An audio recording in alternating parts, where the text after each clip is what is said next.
गांव में चाउमीन का चलन अभी अच्छे से नहीं आया था, लेकिन सुरेश शहर से चाउमीन बनाना सीख कर गांव में ठेला लगाता है। अरे ये केचुआ है क्या भैया? कैसे खाया जाता है? अरे नहीं नहीं, ये चाउमीन है। चाउमीन शहर में खाया जाता है। कितने की दे रहे हो सुरेश? 10 रुपए की प्लेट भरकर। तभी वहां शहर से पढ़ा एक लड़का आता है। जरा एक प्लेट चाउमीन तो देना। सुरेश उसे चाउमीन देता है। उसे चाउमीन खाता देख गांव वाले भी उससे चाउमीन ले लेते हैं और खाने लगते हैं। अरे वाह सुरेश भैया, कमाल की बनाए हो। 2 प्लेट मेरे बच्चों के लिए भी पैक कर दो। बस फिर क्या था, सुरेश का ठेला लगता है और चाउमीन खरीदने वालों की लाइन लग जाती है।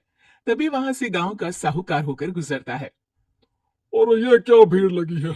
लगता है झगड़ा हो गया है गांव में। चलू ना, अभी तो मजे ले लूं। अरे कहा है इतनी भीड़ लगी है यहाँ? लड़ाई हो गई है क्या? अरे साहूकार साहब, ना ना ना, कोई लड़ाई ना हुई है। ये तो सुरेश की दुकान है चाउमीन की। हम लोग चाउमीन खाने आए हैं, आप भी खाइए ना। साहूकार चाउमीन खाता है और सुरेश की तरफ देखता है, जो सारे दिन के पैसे गिन रहा होता है। और सुरेश, क्या लागत है इस काम की? अरे साहूकार जी, आप अब आए हैं तो ये पूरे 10,000 रुपए ले जाइए, जो पिछले साल शहर जाने से पहले आपसे लिए थे ना। लागत तो क्या कहे, जो आपने दिया था उसी में सीखा भी है और दुकान भी खोल ली। अरे पैसे इतने जल्दी क्या जरूरत थी? कैसे जरूरत नहीं थी साहूकार जी, इतना मोटा ब्याज कहां से भरते। साहूकार को अब सुरेश की दुकान को हड़पने की लालच आ जाती है। नाना करते ये सारे दिन में 500 रुपए कमा ही लेता है। अरे गांव में ये ऐसे ही कमाता रहा तो कहीं ब्याज का काम ना शुरू कर दे। अरे भैया, कोई ना कोई जुगाड़ तो करना पड़ेगा। अब साहूकार घर आ जाता है और अपनी बीवी को सारी बात बताता है।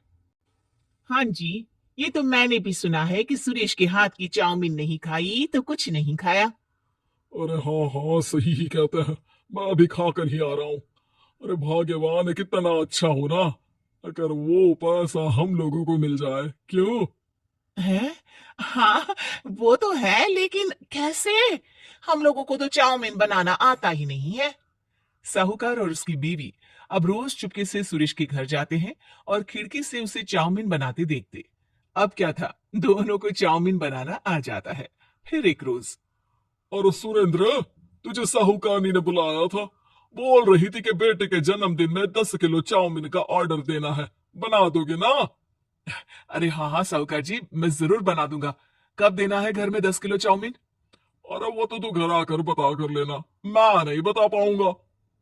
ठीक है, शाम को काम निपटा कर आ जाता हूँ।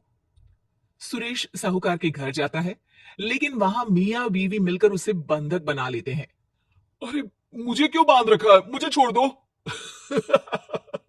आज से तेरा ठेला मैं लगाऊंगा और बहुत सारे पैसे कमाऊंगा। साहूकार एक आदमी को सुरेश की निगरानी में लगा देता है और वहां से चला जाता है।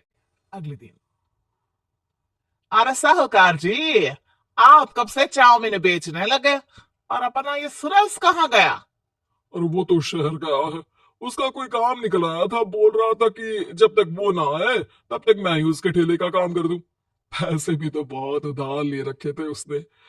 लगता है कर्जा भरने के डर से भाग गया है।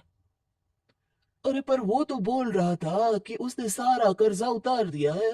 और वो क्यों भागेगा? इतना तो कमा रहा था। अरे मुझे क्या पता। अरे चाउमीन खाना है तो बोलो, नहीं तो भागो यहाँ से। अरे हाँ हाँ, दे दो दे दो। अब तो चाउमीन खाना पूरे गांव के लोगों के लिए आदत ही बन गया है। ना खाओ तो नींद ना आए। हाँ हाँ, तो लो और निकालो 50 रुपए। 50 रुपए क्यों? सुरेंद्र तो 10 रुपए में देता था। अरे वो पागल था, मैं थोड़ी ना हूं। गांव वाले, जिनको चाउमीन की लत लग गई थी, वो करते भी क्या, दे दो और ये लो 50 रुपए। लेकिन फिर साहूकार उन लोगों को प्लेट में थोड़ी सी चाउमीन रख देता है। अरे ये क्या? पैसे 5 गुना ज्यादा और चाउमीन बस इतनी सी। अरे साहूकार साहब, भगवान से तो डरो। बस फिर क्या था, साहूकार की मन मर्जी चलने लग जाती है और गांव वाले करते भी क्या। एक रोज मुझे तो लगता है कि सुरेश को साहूकार ने मार डाला होगा, क्योंकि उसका काम इतना अच्छा चल रहा था, फिर वो क्यों जाता, और वो भी साहूकार के हवाले दुकान करके। ना बाबा ना। अगले रोज भाग्यवान, देखो तो जरा, इस सुरेश भी ना कितना पागल था। जिस काम से वो ज्यादा पैसे बना सकता था, उससे इतने कम पैसे छाप रहा था। 50 रुपए प्लेट में भी गांव वाले खूब खा रहे हैं चाउमीन। हाँ जी, और जितने में वो लोगों को 10 प्लेट खिलाता था। भर भर कर हम लोग उतने में 20 प्लेट बना रहे हैं, क्यों जी? वहीं सुरेश रोज भगवान से मांगता कि बस एक बार वो किसी तरह वहां से निकलने में कामयाब हो जाए, लेकिन उसकी हर कोशिश नाकामयाब होती। फिर एक दिन और भाग्यवान, ऐसा कुछ करो कि चाउमीन बनाने का खर्चा आधा हो जाए, जिससे हम लोगों को और मुनाफा हो। ना जी, मुझे तो कोई तरकीब ना सूझ रही। अरे सुनो, एक काम करते हैं। चाउमीन बनाने में जो सब्जी लगती है वो मंडी में लेने तुम देर रात चली जाना। तब तक वो सारी सड़ी गली सब्जी जो दुकानदार वहीं फेंक जाते हैं, वो उठाकर ले आना फ्री में। अरे बाजी वाह, आप तो बहुत समझदार हैं जी। बीवी वैसा ही करती है, लेकिन अब लोग चाउमीन खाते तो मुंह बनाकर। फिर एक बार अरे राम राम राम, ये पेट में दर्द काहे हो रहा है? आई, आई, आई, आई।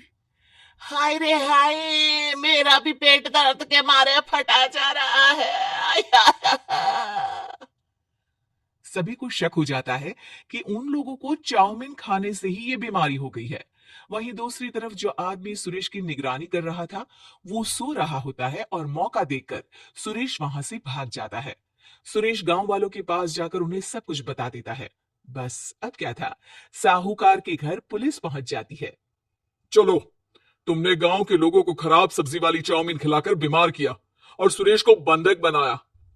तुम्हें इसीलिए हम गिरफ्तार कर रहे हैं। साहूकार को पुलिस ले जाती है और फिर अगले दिन से सुरेश का ठेला गांव के बाजार में लग जाता है, जहां अब पहले से ज्यादा भीड़ होती है।